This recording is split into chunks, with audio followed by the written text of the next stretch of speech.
야고보서. 영어 성경은 저자를 제임스라고 부르는데 헬라어로는 야코보스라고 부르며 원래 이름은 히브리어로 야아코브, 즉 야곱입니다. 그게 바로 대부분의 성경 번역이 그를 야고보라고 부르는 이유죠. 이 영상에서도 그렇게 부르도록 하겠습니다. 신약에는 여러 명의 야고보가 등장하는데요. 그 중에 2명은 예수님의 12제자에 속한 사람들입니다.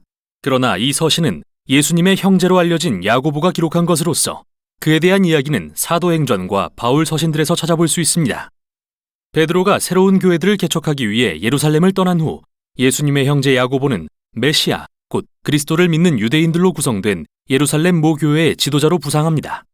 이들은 최초의 그리스도인 공동체였으며 야고보가 지도자로 있던 20년 동안 어려운 시기를 겪었는데요. 기근으로 인한 극심한 가난이 그 지역을 덮쳤을 뿐 아니라 예루살렘의 유대 지도자들이 이 유대인 그리스도인들을 박해하고 있었죠.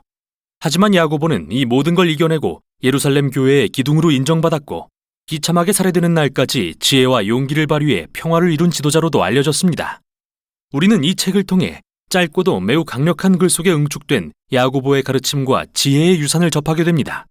야고보서는 마치 서신처럼 이스라엘 밖에 사는 모든 유대인 그리스도인에게 무난한 것으로 시작하지만 일반적인 바울 서신처럼 한 지역 교회의 특정한 문제들을 다루는 글이 아닙니다. 오히려 이 책은 야고보의 현명한 지혜를 요약한 것으로서 예수님을 따르는 모든 공동체를 대상으로 합니다. 그리고 야고보의 목적은 새로운 교리적 가르침을 주는 게 아니라 우리 삶의 관여에서 어떻게 살아야 할지 도전하려는 것입니다. 야고보의 지혜는 2개의 출처로부터 큰 영향을 받았는데요. 첫 번째는 하나님 나라의 삶에 관한 예수님의 가르침, 그 중에서 특히 산상수훈으로서 그는 이 책에서 이를 계속해서 상기시키고 인용합니다. 2번째로 핵심적인 영향을 준 것은 성경의 지혜서인 잠언, 그 중에서 특히 1장부터 9장의 시들입니다. 야고보는 말 그대로 예수님과 잠언 곁에서 자란 사람이라서 그의 가르침은 마치 예수님의 말씀과 잠언처럼 들립니다. 그들의 언어와 이미지가 고스란히 묻어나죠. 야고보서는 은유와 기억하기 쉬운 격언으로 가득한 짧고 도전적인 내용의 지혜의 말씀들로 이루어져 있습니다. 본질적으로 야고보는 유대인 그리스도인 공동체에 예수님이 요약해 주신 율법인 하나님과 이웃사랑을 실천하여 참으로 지혜로워지라고 요청하고 있는 것입니다. 이 책의 본론인 2장부터 5장은 하나님의 백성에게 예수님께 전심으로 헌신하라고 요청하는 12개의 짧은 가르침으로 이루어져 있는데요. 이들은 한 가지 핵심 주제를 발전시킨다기보다 다소 독자적이며 기억하기 쉬운 격언으로 각기 결론을 맺습니다. 그러나 이 모든 가르침이 반복되는 핵심 단어와 주제들을 통해 연결된다는 점에서 정말 멋지죠. 본론의 서두에는 2개의 가르침이 등장합니다. 첫째는 차별과 사랑에 대한 가르침입니다. 야고보는 우리가 득이 될 만한 사람에게는 호의를 베풀고 득이 안 될 것 같은 가난한 사람을 무시하는 경향을 들추어냅니다. 그는 이것이 예수님이 정의하신 사랑에 반대된다고 말합니다. 이어서 그는 참된 믿음이란 어떤 모습인지 보여줍니다. 누가 하나님을 믿는다고 하면서 궁핍하고 가난한 사람들을 무시한다면 이 사람의 믿음은 죽은 것이라고 말하는데요. 그들의 행동은 그들이 믿는다고 말하는 것과 어긋나는데 참된 믿음은 항상 예수님의 가르침에 순종하는 결과를 낳습니다. 다음으로 야고보는 본론 가운데 3개의 다른 부분에서 예수님이 우리의 말에 대해 직접 가르치셨던 내용을 다룹니다. 우리는 한 입으로 사람들에게 고통을 퍼붓기도 하고 하나님을 찬송하기도 합니다. 참 엉망이죠. 또한 우리는 사람들을 판단하고 뒤에서 비방합니다. 그리고 우리는 모두 자기 이익을 위해 진실을 왜곡하는 경향이 있습니다. 타인에 대해 어떻게 말하느냐는 우리의 마음과 중심 가치들을 드러내 보이는 창문이며 우리의 말은 우리 인격의 참모습을 보여줍니다. 야고보는 또 하나님 나라의 공동체는 예수님이 가르쳐 주신 것처럼 부와 사회적 지위로 인해 생긴 분열이 회복되는 장소라고 믿습니다. 그래서 먼저 부로 인해 교만해져서 자신의 재물이 영원할 거라고 믿는 부자들에게 이렇게 경고합니다. 아닙니다. 당신의 재물도 언젠가 당신처럼 썩어 없어질 것입니다. 반면에 하나님의 백성은 인내하며 예수님이 재림하셔서 만물을 바로잡으실 것을 소망해야 하는데 이는 믿음으로 기도하는 삶을 살도록 고무할 것입니다. 야고보서의 본론에 담긴 모든 가르침은 정말 강력합니다. 이 영상에서는 전부 다루지 못하지만 꼭 시간을 내어 천천히 다 읽어보시길 바랍니다. 이 12개의 지혜의 가르침 앞에는 도입부가 놓여 있는데요. 이 부분은 지혜의 가르침과 격언을 연속하여 보여주며 책 전체의 중심 내용을 요약하도록 구성되어 있습니다. 그리고 사실 2장부터 5장에서 보게 될 모든 핵심 단어와 주제들을 미리 소개하고 있죠. 야고보는 서신을 시작하면서 자신의 경험상 인생이 힘듦을 안다고 밝힙니다. 그는 결국 이 서신을 쓰고 얼마 지나지 않아 순교당했죠.